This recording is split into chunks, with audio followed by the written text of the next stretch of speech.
اوتار the way of water اب تک کی 5ویں سب سے زیادہ کمانے والی فلم بن گئی۔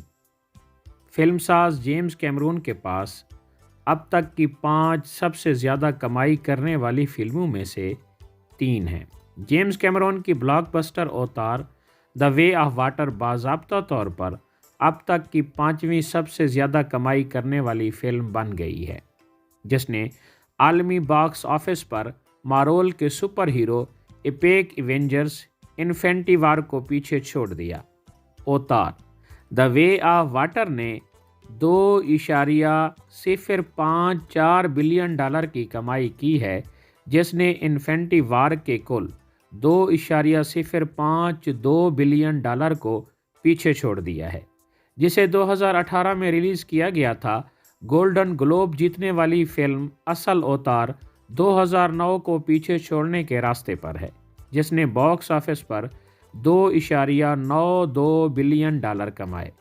اس کے بعد ایونجرز اینڈ گیم، جس نے $2.79 بلین کمائے، ٹائٹینک جس نے $2.19 بلین کمائے، اور فورس اویکنس اسٹار وارز ایپیسوڈ 7 جس نے $2.07 بلین کمائے، ہماوقتی فہرست میں سب سے اوپر ہے۔ اوتار دا وے آف واٹر کو وبائی امراض کے بعد کے دور میں سب سے زیادہ کمائی کرنے والی فلم ہونے کا اعزاز بھی حاصل ہے۔ اس نے اسپائڈر مین نو وے ہوم کو پیچھے چھوڑ دیا۔ دی وے آف واٹر نے بین الاقوامی سطح پر $1.5 بلین کمائے ہیں۔ یہ تاریخ کی چوتھی سب سے بڑی فلم ہے۔ گھریلو باکس آفس پر اس نے $603 ملین کمائے ہیں، جو اب تک کے نمبر 13 کے طور پر کھڑا ہے۔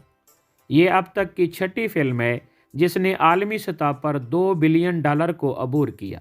قابل ذکر بات یہ ہے کہ یہ کامیابی جیمز کیمرون کو اب تک کی 5 سب سے زیادہ کمائی کرنے والی فلموں میں سے 3 کا اعزاز دیتی ہے۔ تاہم ان کی فلموں میں قیمتوں کے ٹیگ بھی بہت زیادہ ہیں۔ فلم کو پانی کے اندر موشن کیپچر کے مناظر شوٹ کرنے کے لیے نئی ٹیکنالوجی کی ترقی کی ضرورت تھی، اور اس کے لیے $1.5 بلین کمانے کی ضرورت تھی۔ جیمز کیمرون اوتار کو 5 فلموں کی فرنچائز میں تبدیل کرنے کی امید کر رہے ہیں، اور انہوں نے ریک جافا اور امانڈا سلور کے ساتھ مل کر تازہ ترین فلم لکھی ہے۔ اوتار دا وے آف واٹر نے سٹار وارز دا فورس اویکنز کو پیچھے چھوڑنے کے لیے ایک اچھا کام کیا ہے۔ ہماوقتی charts Avatar the way of water James Cameron کی اب تک کی سب سے زیادہ کمائی کرنے والی فلم اوتار کا سیکول ہے، جو 2009 میں ریلیز ہوئی تھی۔